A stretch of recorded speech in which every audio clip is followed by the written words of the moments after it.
Members, welcome back to own channel stock market funda में। अब देखो मार्केट आज बहुत अच्छा गैप अप ओपन हुआ। सी, आप लोगों ने वीकली में डेफिनेटली बहुत सारे वीडियो सीखे होंगे ना कि भाई मार्केट क्रैश होगा, मार्केट ये होगा, मार्केट वो होगा। काफी लोगों ने आपको डराया भी होगा। ठीक है, मुझे कमेंट में जरूर बताना कि किस किस ने डरा था और कौन कौन लोग डरे थे।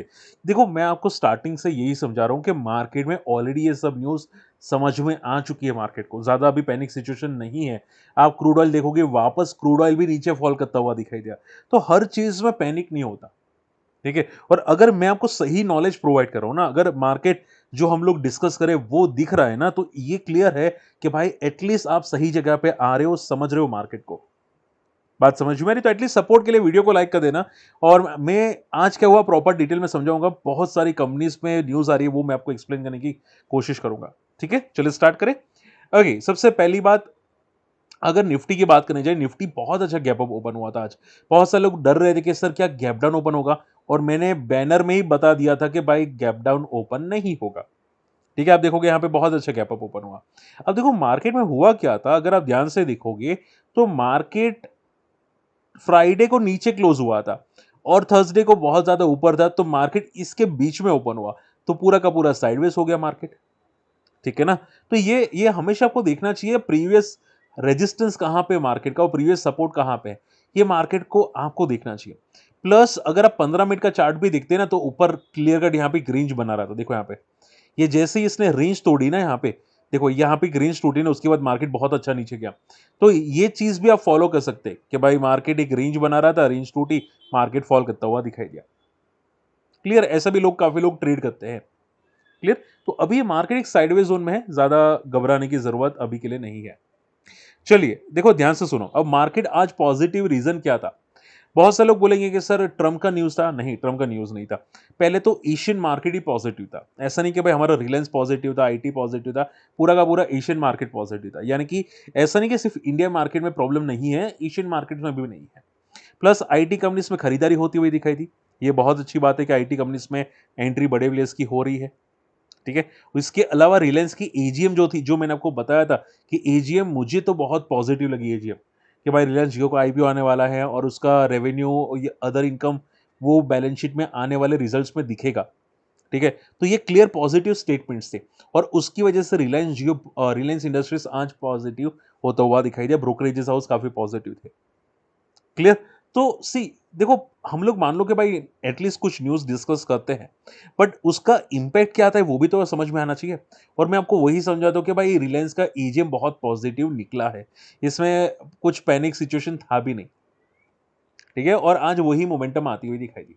अब देखो रिलायंस, आप, मैंने आपको पहले भी बताया कि मार्केट अगर ऊपर जाएगा ना, तो रिलायंस को सपोर्ट लेगा, क्योंकि ऑलरेडी बैंक्स सपोर्ट दे चुके हैं। अब बचे हैं आईटी और रिलायंस। और अगर आईटी से सपोर्ट नहीं मिले तो रिलायंस तो कर ही लेगा, क्योंकि small and mid cap life पे है। ठीक है ना, लाइफ पे है ना ये small and mid cap index. So ये एक बहुत बड़ा पॉजिटिव स्टेटमेंट है। सो आप ये समझ के चलो, रिलायंस एक बेस बना रहा है। रिलायंस का नीचे का बेस 1200 का है। ठीक है, ऊपर रेजिस्टेंस 1500 1600 का है। तो अभी के लिए क्या है कि पूरा का पूरा रेंज बाउंड है। बट हाँ, ऑलमोस्ट बॉटम ये प्रिपेयर कर चुका है। एमएससीडी आरएसआई में काफी सपोर्ट पे ये बंदा आ चुका है, रिलायंस। ठीक है। सो आई आई आई डोंट थिंक हर चीज में पैनिक की जरूरत मार्केट में बनती है। ओके, एचएफसीएल की अगर बात करें, देखो एचएफसीएल में बहुत अच्छी इंपॉर्टेंट अपडेट्स है, ध्यान से सुनना। आज एचएफसीएल सर्किट भी मारता हुआ दिखाई दिया। अब देखो, मुझे तो नहीं पता था, मुझे आज पता चला, न्यूज को ध्यान में रखा तब मुझे ध्यान में आया कि एचएफसीएल के जो प्रमोटर थे ना, उन्होंने पहले रिलायंस जियो में स्टार्टिंग में स्टेक लिया था 10 रुपए पर शेयर का, जो आज के डेट में बहुत तगड़ा हो चुका है। ठीक है, आप शायद ये data I think proper data है, विच इज अराउंड 121 टाइम्स हो चुका है। 10 रुपए पर शेयर इन्होंने इन्वेस्ट किया था एक टाइम पे। ठीक है, तो आज बहुत अच्छी वैल्यू हो चुकी है, विच इज अराउंड 5800। और इसकी वजह से एचएफसीएल में जैसी न्यूज आई, ये बंदा भागता हुआ दिखाई दिया। मूव किया है। हालांकि देखो, डायरेक्टली इन्वेस्ट नहीं किया है एचएफसीएल के प्रमोटर ने एज अ एचएफसीएल। ठीक है, बट प्रमोटर ने अपने पर्सनल इन्वेस्टमेंट किया है रिलायंस जियो के अंदर, तो इसकी वजह से ये तगड़ा बेनिफिट होता हुआ दिखाई दिया। क्लियर। अब देखो रिलाय, अब आप ये समझ के चलो कि एचएफसीएल को ऑर्डर्स बहुत अच्छे मिल रहे थे। ये लाइफे को भी ब्रेक किया है, डबल टॉप को भी आई थिंक ब्रेक किया है, अगर मैं गलत नहीं हूं तो आप सिर्फ इतना समझो कि मान लो कि अगर इसने ब्रेक किया होगा 160 का, तो अगला रेजिस्टेंस 200 का है। अब 200 के ऊपर जब तक है तब तक पॉजिटिव, जैसे ही 200 टूटा तो वापस ये 140 160 का ये जो सपोर्ट है वो लेने की कोशिश कर सकता है एचएफसीएल। बात समझ में आ रही है? तो इन शॉर्ट में न्यूज़ अच्छी है और ये न्यूज़ टेम्पररी होती है।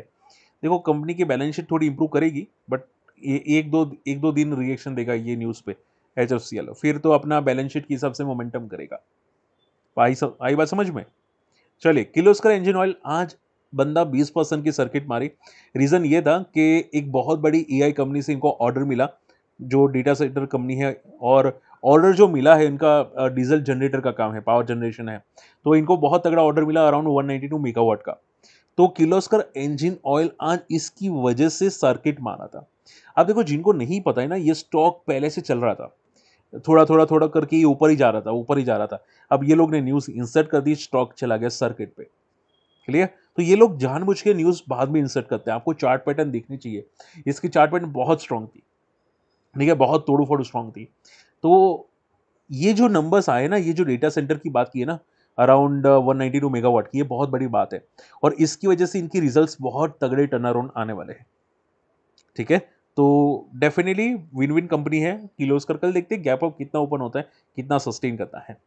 ठीक है? बट देखो, जो मौका था वो चला गया। बड़े प्लेयर्स क्या है कि स्टॉक को पहले से एंटर करते हैं, बाद में न्यूज़ इंसर्ट करते हैं।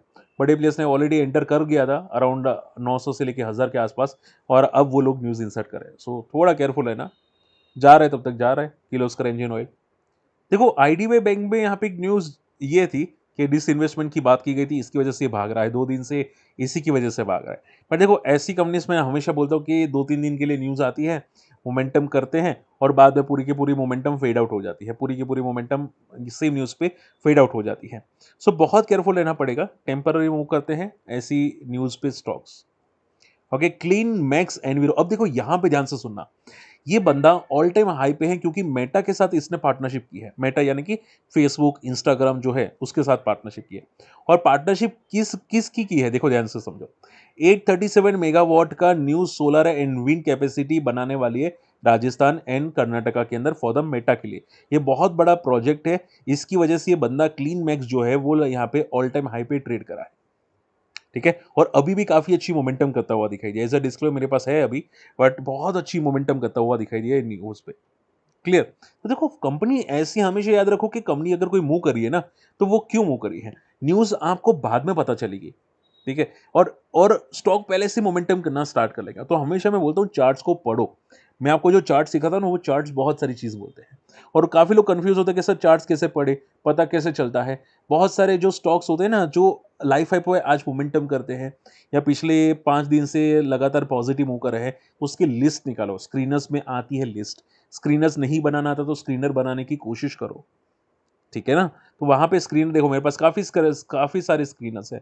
वो स्क्रीनर बनाओगे तो आपको लिस्ट मिलेगी। लिस्ट मिलेगी तो पता चलेगा भाई कौन मोमेंटम कर रहा है, क्यों कर रहा है। ठीक है? तो ये विन-विन क कंपनी के लिए सिचुएशन है। अब देखते हैं कहाँ तक ये जाता है, बट हाँ, न्यूज़ बहुत फाड़ू न्यूज़ है इसके लिए।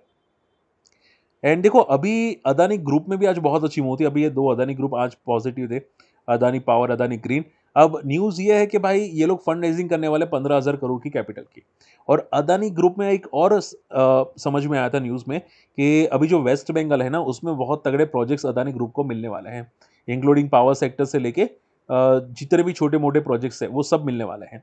तो इसकी वजह से पूरा अदानी ग्रुप पॉजिटिव में था और अदानी ग्रीन ने वापस 52 हाई लगाने की कोशिश की। तो न्यूज़ अच्छी है, मोमेंटम अच्छी आ रही है। ऊपर लगातार पॉजिटिव ट्रेंड में ये कंपनी जाती हुई दिखाई दी है। ठीक है? तो बड़े प्लेयर्स है तब तक जा रही है, बड़े प्लेयर्स जानबूझ के न्यूज़ इंसर्ट करते हैं। अदानी ग्रीन में एक बात याद रखो कि रेजिस्टेंस 2000 के आसपास है। ठीक है?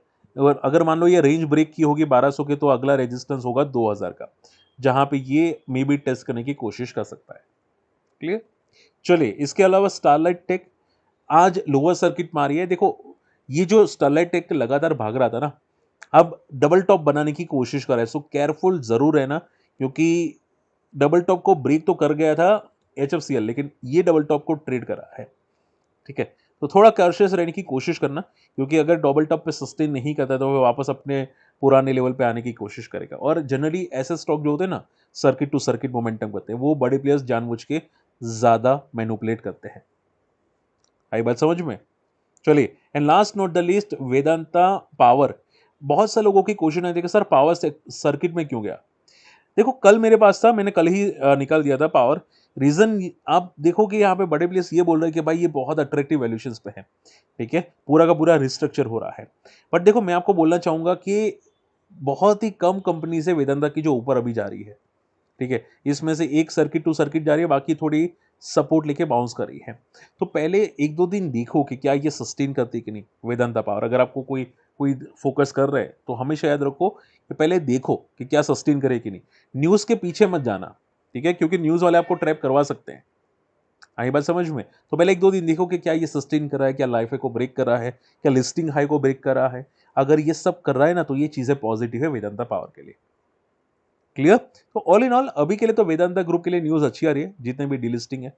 और जनरली हम लोग डिस्कस भी करते हैं कि डीलिस्टिंग लिस्ट जब लिस्ट होती है तब वैल्यू अनलॉकिंग होती है और बड़े प्लेयर्स आते हैं। जैसे कि क्वालिटी वॉल्ट्स में आए थे, वो लिस्टिंग के बाद भागा था, बट वो टाइम लेके भागा था, ऐसा नहीं कि 1 महीने में भागा था, वो 4-5 महीने के बाद भागा। ठीक है? तो ये सब पॉजिटिव है, डीलिस्टिंग हुई है जितनी भी कंपनीज, बट वो कब भागेंगे कहना मुश्किल है। कभी-कभी कोई स्टॉक लिस्टिंग के बाद तुरंत भाग जाता है, मोमेंटम कर जाता है, बट कुछ स्टॉक्स टाइम लेते हैं। आई बात समझ में? बट हाँ, करते हैं। जनरली वैल्यू अनलॉकिंग लिस्टिंग के बाद होती है और भागते हैं stock. Okay, so I hope आज का वीडियो समझ में आए। बी रिलैक्स, पैनिक करने की जरूरत नहीं है। ये महीना मार्केट रेंज में रहने की ही कोशिश कर सकता है। रेंज बाउंड ही मार्केट है, क्लियर कट, पिछले 3 महीने से, और ये रेंज शायद ब्रेक करने की कोशिश करेगा आने वाले महीने के अंदर।